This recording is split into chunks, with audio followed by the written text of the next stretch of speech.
ஆப்பு வச்ச வேதனையும் அப்படியே கொட்டிட்டு போயிருக்கிறாரு. அவர் சொன்ன வாதமும் சரியா தான் இருக்கு.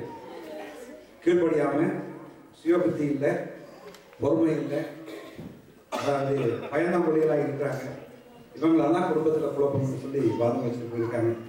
இல்லை, அப்படி இல்லை, ஆண்களே இது எல்லாத்துக்கும் காரணம் என்று அதை மறுத்து வாதாட சிந்தியா சகோதரி அவர்கள் வருகிறார்கள். கரங்களை தருகிறார்கள்.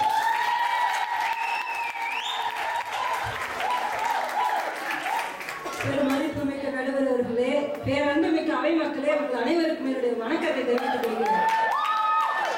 எப்படி இருந்தா இப்படி ஆகுது, எப்படி இருந்தா இப்படி ஆகிட்டேன்னு சொல்றாரு. எப்படி இருந்தாரு கல்யாணத்துக்கு முன்னாடி இப்படிதான் இருந்தாரு.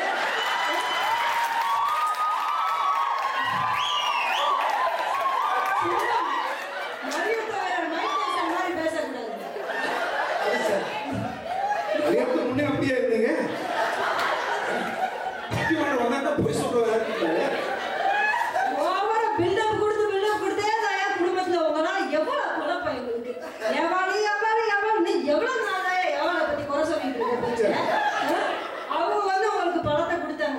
பொம்பளைங்களுக்கு என்னைக்கு எதையும் தனியா ஒளிச்சு மறைச்சு தெரியாது. ஒளிச்சு மறைச்சு பின்னால் அடிக்கிறது, மறைஞ்சிட்டு அடிக்கிறதுலாம் உங்க புத்தி. தெரியாது. நாங்க வந்து கொடுத்தா உங்களுக்கு எங்க போச்சு புத்தி?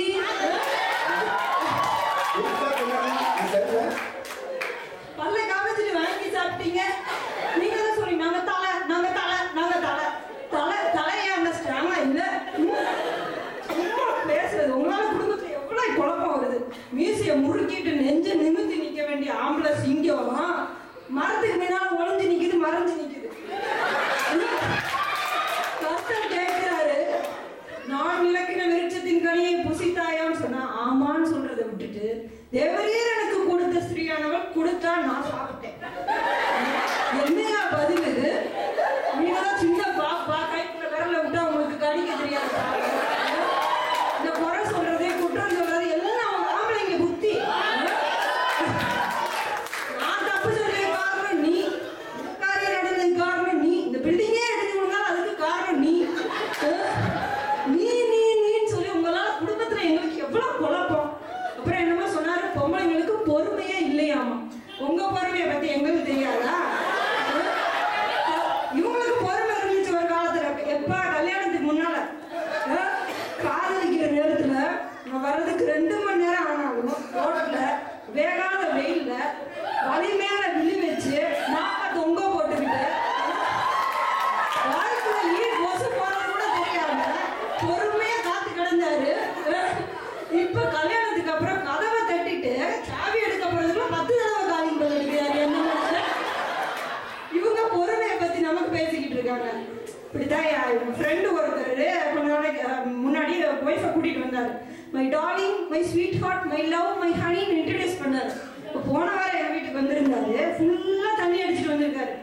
என்ன ஆச்சு இப்படி தண்ணி அடிச்சு உடம்பை கெடுத்துக்கிறீங்களே அப்படின்னு கேட்டா அவர் சொல்றாரு, வீட்டுல ஒரு பிசாசு இருக்குது. பிசாசு எப்ப பாரு என்ன பிராண்டிக்கிட்டே இருக்கு. அந்த பிசாசு அடிச்சு இறக்கணும்னா இந்த பேய் உள்ளுக்குள்ள இறக்குனா தான் உங்களுக்கு தனி டார்லிங் சொன்ன வாயி இப்ப பேய் பிசாசுன்னு பேசுது. உங்களை மாதிரி மாத்தி மாத்தி பேசுறதுக்கு எனக்கு தெரியாதுப்பா. அப்புறம் என்ன சொன்னாரு, 2 பொம்பளைங்க ஒன்னா வீட்டுல இருக்க முடியாதான், ஆனா 1000 ஆம்பளைங்க ஒன்னா கூட்டமா இருப்பாங்க. நாங்க தனித்தனியா இருந்தாலும் எல்லாம் சிங்கம் மாதிரியா பொம்பளைங்க. சிங்கம் என்னைக்கு சிங்கிளா தான் வரும்.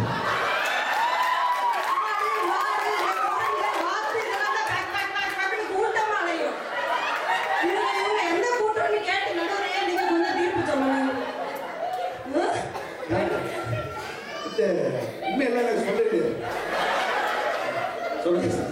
பெண்களுக்கு வீரம் இல்லையா? யார் சொன்னது? அன்னைக்கு சுத்தியில எடுத்துட்டு நான் நின்னது உண்மைதான். ஆனா இவர் நினைக்கிற மாதிரி நான் புள்ளில இருந்து வந்த புழு அடிக்கிறதுக்கு நீங்கள என் வீட்டுக்காரர் மண்டை அடிக்கிறது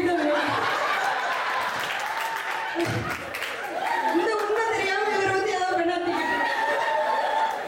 ஐயா, நீங்க வேதத்துல எஸ்தரை பத்தி படிச்சது இல்லையா? தன்னுடைய சொந்த ஜனங்கள் அழிய போறாங்களேன்னு தெரிஞ்ச உடனே அவங்களுடைய மனசு துடிக்கலையா? ரோஜாவுடைய கொள்ளு மண்டபத்துக்குள்ள உள்ள போய் தன்னுடைய உயிரையும் பொருட்படுத்தாம தன்னுடைய சொந்த ஜனங்களை பாதுகாத்த எஸ்தருடைய வீரம் எங்களுக்கு இல்லையா?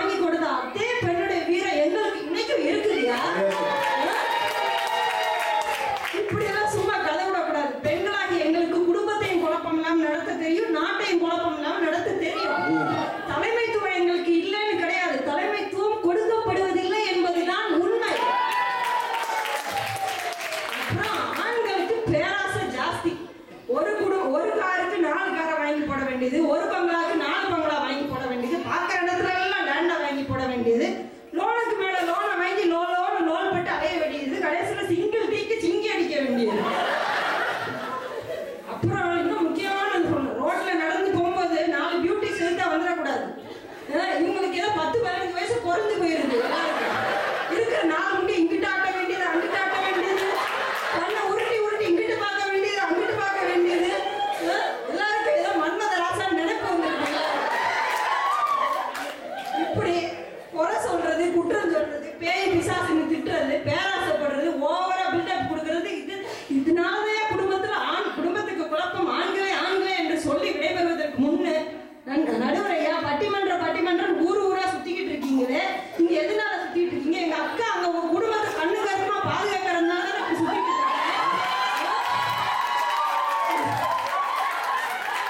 நீங்க அடுத்த ஊருக்கு அடுத்த பட்டிமன்றம் போகணும்னா ஒழுங்கா எங்க பக்கம் தீர்ப்பை சொல்லுங்க என்று கூறி நன்றி பேச வாய்ப்பளித்த உங்கள் அனைவருக்கும் நன்றி கூறி விடைபெறுகிறேன். நன்றி.